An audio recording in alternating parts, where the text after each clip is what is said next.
साथियों को एक बार फिर से स्वागत है। कल जो हम लोग जिस टॉपिक पर चर्चा किए थे उसका नाम था विखंडन द्वारा अलैंगिक जनन। तो विखंडन द्वारा अलैंगिक जनन की क्रिया में पहला पढ़े थे हम लोग द्विविखंडन द्वारा अलैंगिक जनन। आज हम लोग विद्यार्थी पढ़ेंगे बहुविखंडन द्वारा अलैंगिक जनन। तो आपको जानना है कि बहुविखंडन द्वारा अलैंगिक जनन की क्रिया किसमें होती है, विस्तार से जानेंगे। देखिए,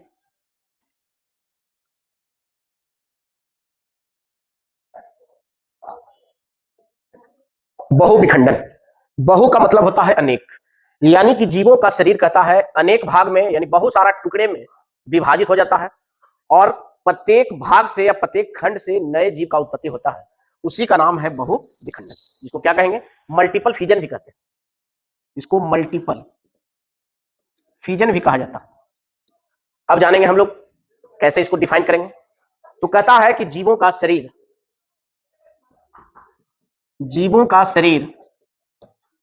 दो से अधिक भागों में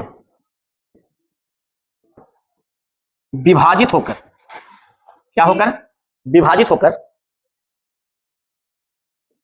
नए जीव का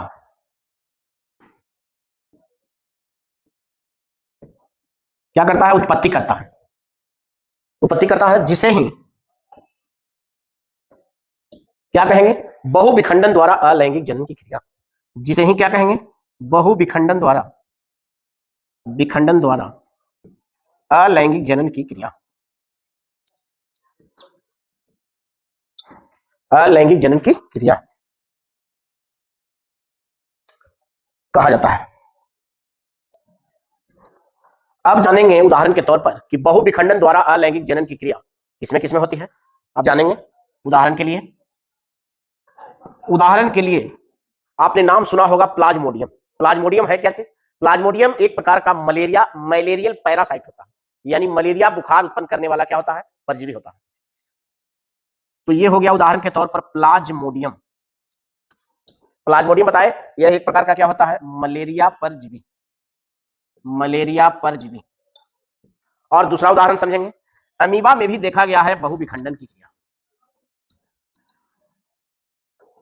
अमीबा में भी देखा गया है बहुविखंडन की क्रिया। और एक और होता है पैरासाइट जिसका नाम है मोनोसिस्टिस।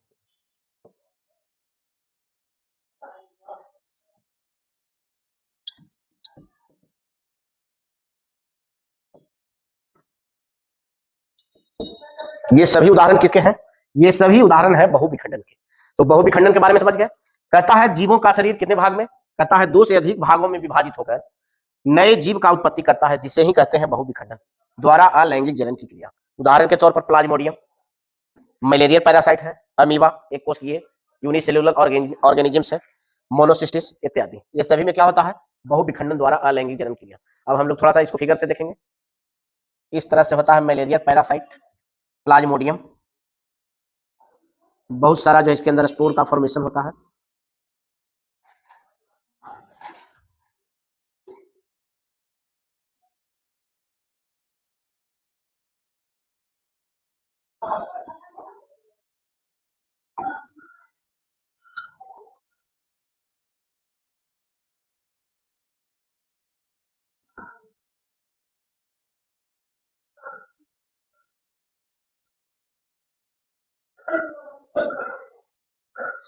ये बहुत सारे स्पोर्स हैं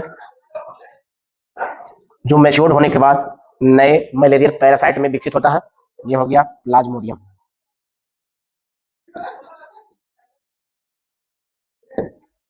अब हम लोग नेक्स्ट टॉपिक जो पढ़ेंगे उसका नाम है मुकुलन, बहुत ही मोस्ट इंपॉर्टेंट है।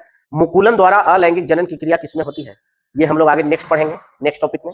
और नेक्स्ट टॉपिक स्टार्ट होने से पहले नेक्स्ट वीडियो को देखने के लिए सभी विद्यार्थियों को हम ज्ञात कर देते हैं कि अगला वीडियो स्टार्ट होने से पहले चैनल को सब्सक्राइब कर देंगे और लाइक का बटन दबा करके बेल आइकन